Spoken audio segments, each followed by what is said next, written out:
అర్థం కాలేదు. కానీ ఈ రోజున చంద్రబాబు నాయుడు పవన్ ప్రజలు హైక్ అంటే రాజుగారు ప్రజలు అనుకున్నట్లుగా రాజకీయ నాయకులు నడవాలా, రాజకీయ నాయకులు అనుకున్నట్లుగా ప్రజలు నడవాలా, ఏది ఎలా నడవాలి, ఇది ముఖ్యమైనటువంటి అంశం. నాయకుడు అనేటువంటి వ్యక్తి ప్రజల ఆలోచనలకు అనుగుణంగా వెళితే అప్పుడు ప్రజలు మరొకసారి ఆదరిస్తారు. అలా కాకుండా రాజకీయ నాయకులు అనుకున్నట్లుగా ప్రజలు నడవాలి అనుకున్నప్పుడు ప్రజలు మరొకసారి వారిని పక్కన పెడతారు. ఇక్కడ జరుగుతున్నటువంటి రాజకీయాలలో అదే కీలకం. చంద్రబాబు నాయుడు గారు, పవన్ కళ్యాణ్ గారు నిన్న ఈరోజు సందర్భాలలో మేము ప్రజలకు జవాబుదారీగా ఉన్నాము, ప్రజలకి మేము వాళ్ళ ఆలోచనలకు అనుగుణంగానే మా ఎజెండాలు ఉంటాయని చెప్పారు.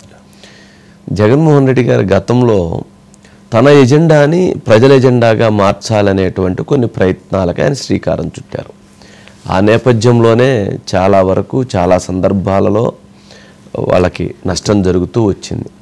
ఇక్కడ రాజకీయ నాయకులు ఈ రాష్ట్రం అనే కాదు, తెలంగాణ రాష్ట్రం అనే కాదు, ఎక్కడైనా దేశవ్యాప్తంగా ప్రపంచవ్యాప్తంగా రాజకీయ నాయకులు ప్రజలు ఓట్లు వేసి గెలిపించిన తరువాత ఎన్నికలకు ముందు వాళ్ళు చెప్పినటువంటి వాగ్దానాలు, ఎన్నికలకు ముందు వాళ్ళు మాట్లాడినటువంటి మాటలు, వాళ్ళు ఏదైతే ప్రజల పట్ల నిబద్ధతతో వాళ్ళు ఏ విధంగా అయితే వ్యవహరించారో వాటన్నిటినీ గుర్తుపెట్టుకొని ఎన్నికలలో గెలిచిన తరువాత వాటిని అమలు దిశగా, వాటిని కార్యాచరణ దిశగా అడుగులు వేస్తే గనక ఆ రాజకీయ పార్టీ కానీ ఆ నాయకుడు కానీ ఖచ్చితంగా మంచి ఫలితాలను సాధించేటువంటి అవకాశం ఉంటుంది. అదేవిధంగా నాయకుల మధ్య ఒక ఐక్యత, నాయకులను ఒక యూనిటీగా తీసుకొని రావటం. ఇక్కడ ప్రజలకు అనుకున్నవన్నీ చేయలేకపోవచ్చు, కానీ చెయ్యలేకపోయాము అని చెప్పటంలో కూడా ఒక ధైర్యం ఉండాలి. అలాంటి ఆలోచనతో ముందుకు వెళితే మంచి సంకల్పం అవుతుంది, మంచి రిజల్ట్స్ వస్తాయి. నూతన సంవత్సరంలో కూడా అక్కడ చంద్రబాబు నాయుడు గారు, పవన్ కళ్యాణ్ గారు కానీ, ఇక్కడికి వచ్చేటప్పటికి రేవంత్ రెడ్డి గారు, బట్టి విక్రమార్క గారు కానీ, కేంద్రంలో నేతలు కానీ అందరూ కూడా ప్రజలకి మంచి చేయాలి, ప్రజలను అభివృద్ధి పదంలో తీసుకువెళ్ళాలి, రాష్ట్రాలను అభివృద్ధి పదంలో తీసుకువెళ్ళాలి, వ్యాపార రంగాలను మంచిగా తీసుకువెళ్ళాలి అనేటువంటి కోణంలో దృక్పథంతో గనక ముందుకు తీసుకెళ్తే ఖచ్చితంగా మంచి ఫలితాలు ఉంటాయి అనే దాన్ని గమనించాలి, ఆలోచించాలి.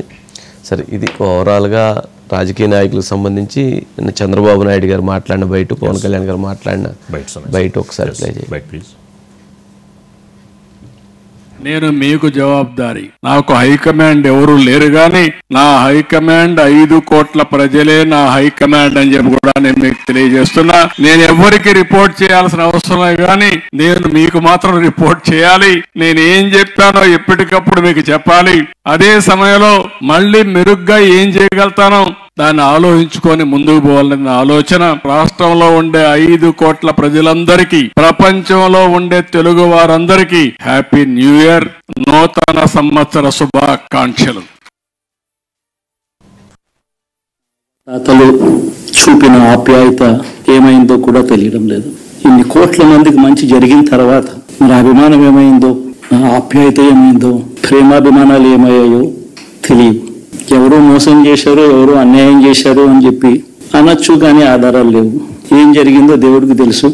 పెద్ద నేనైతే చేయగలిగింది ఏమీ లేదు. ప్రజల తీర్పు తీసుకుంటాం.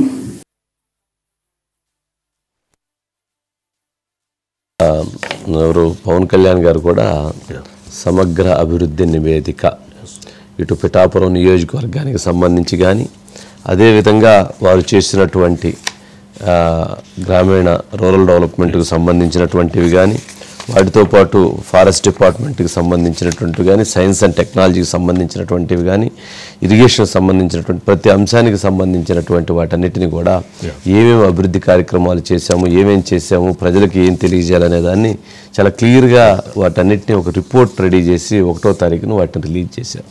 ఇది కదా బాధ్యత కలిగినటువంటి ప్రభుత్వాలు అని అంటే, బాధ్యత కలిగినటువంటి నాయకత్వం అని అంటే అది.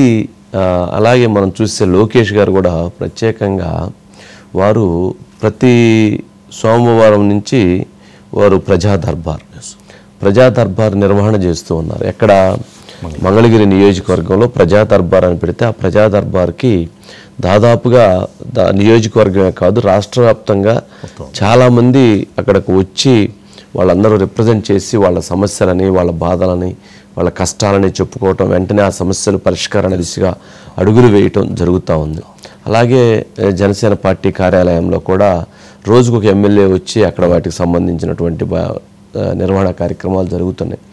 ఎప్పుడూ కూడా ప్రజలు కష్టం వస్తే ఎవరికి చెప్పుకోవాలి అనేటువంటి దాంట్లో ఒక ప్రయత్నం చేస్తారు. అక్కడ ఉన్నటువంటి నాయకులకి వాళ్ళు పట్టించుకోరు, అధికారులు పట్టించుకోరు.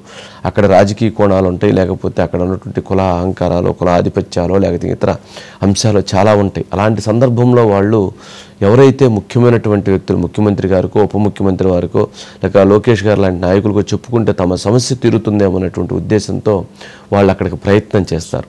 వాళ్ళకి గనక అవకాశాన్ని కల్పిస్తే, వాళ్ళకి గనక అది గనక చెప్పగలిగితే ఆ సమస్య పరిష్కారం అవుతుంది. ఇప్పుడు మనం చూస్తే లోకేష్ గారి దగ్గర లాస్ట్ ఇయర్లో విద్యార్థులు వాళ్ళు ఎగ్జామ్ రాయడానికి పాసిబిలిటీ లేకపోతే వాళ్ళు ఏం చేయాలో తెలియనటువంటి పరిస్థితుల్లో వాళ్ళు లోకేష్ గారిని సంప్రదించారు. సంప్రదించిన వెంటనే వాళ్ళకి ఊహించని విధంగా, అనుకోని విధంగా ఒక మంచి ఫలితాలు వాళ్ళకి వచ్చి వాళ్ళందరూ ఎగ్జామ్ రాసి సక్సెస్ఫుల్గా వాళ్ళు ముందుకు వెళ్ళడానికి ఏర్పడింది. అది వాళ్ళు లేకపోతే వాళ్ళు ఎక్కడికి వెళ్ళాలి, ఎక్కడ పోయి చెప్పుకోవాలి? అటువంటి సౌలభ్యాన్ని కల్పించడమే నాయకుడి యొక్క లక్ష్యం, లక్షణం కూడా.